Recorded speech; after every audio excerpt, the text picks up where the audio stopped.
It's All Saints' Day, 1755. Lisbon's churches are packed, candles burning for the dead. At 9:40 in the morning, the ground splits open. In under 6 minutes, one of Europe's grandest cities collapses. Then the sea vanishes. Then it roars back. By nightfall, tens of thousands are dead. The ground shook for 3.5 to 6 minutes, tearing 5-meter-wide cracks through the city center. Survivors fled to the docks and watched the river vanish, its bed exposed and littered with shipwrecks. About 40 minutes later, a tsunami surged up the Tagus. Fire followed, burning for hours. The catastrophe reached far beyond Lisbon. Tsunami waves as tall as 20 meters battered North Africa's coast and crossed the Atlantic to the Caribbean. Back home, 85% of Lisbon's buildings were destroyed, including the Royal Palace.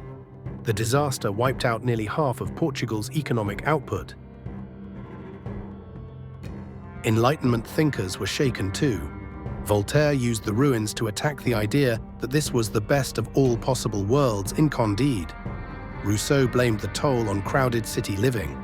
Immanuel Kant, a young scholar, gathered every pamphlet he could find and tried to explain earthquakes through natural causes, not divine wrath.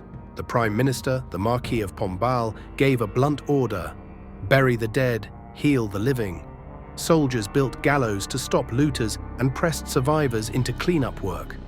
Within a year, the ruins were cleared, and Pombal chose the boldest plan: level the old quarter and rebuild, testing designs by marching troops around wooden models.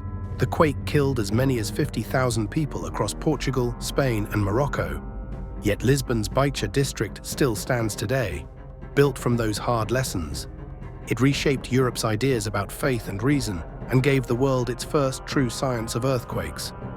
6 years later, that same seismic zone would strike Portugal again.